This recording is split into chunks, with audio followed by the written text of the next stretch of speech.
Tu as accepté le jeu de ce petit gimmick de mise en scène? Alors, j'ai pas accepté, on m'a contraint et forcé.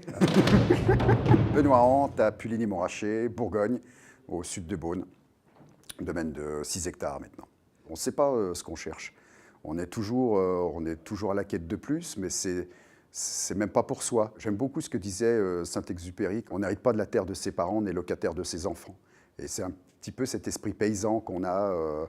Voilà, on est de passage, on essaye d'apporter sa pierre à l'édifice et on essaye de le faire le mieux possible. On ne peut pas faire autrement, c'est viscéral. Ça, il faut me la poser avant.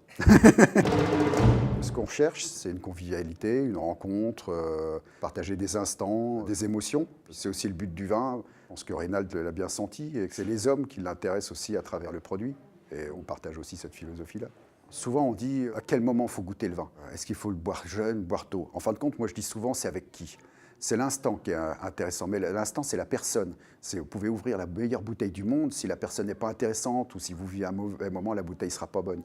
Et la convivialité fait que souvent, le vin se goûte très bien. Après, souvent, on a des bons retours parce que l'événement est festif et que les gens sont heureux d'être là.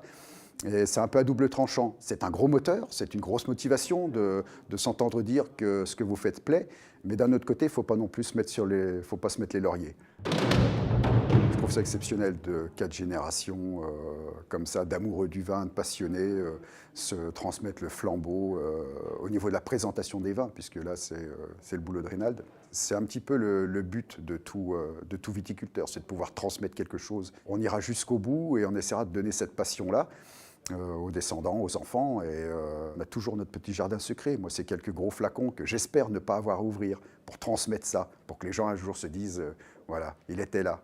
Les générations antérieures sont parties de pas grand-chose, de la polyculture, et ont redonné le blason à la Bourgogne comme on la connaît maintenant. Il y a une génération qui a fait abstraction de cet effort et de ce sacrifice, et qui n'ont vu que le côté mercantile des choses, sans âme, juste produire pour gagner. Et actuellement, on se rend compte, on parle beaucoup à nouveau du respect de la terre, du respect de l'environnement. Et ce dont on s'aperçoit, c'est qu'en fin de compte, on reprend un petit peu à notre compte ce que les anciens avaient édifié. Le travail des sols, la biodiversité, on remet même à l'ordre du jour des systèmes de taille qui avaient complètement été oubliés au profit d'une rentabilité. Et je pense que ça nous rapproche de ces générations-là. On en prend plus conscience. Ce que j'aime chez Reynald, c'est quand on arrive, on ne s'est jamais quitté. Et on a vraiment l'impression de faire partie de cette grande famille, de cette fratrie. Et j'adore cette joie de vivre et cet enthousiasme. Et pour ça, je le remercie. Et il a la santé quand même, parce que je ne le suis pas partout. Qu'est-ce qu'on peut souhaiter au domaine? De ne jamais se sentir abouti.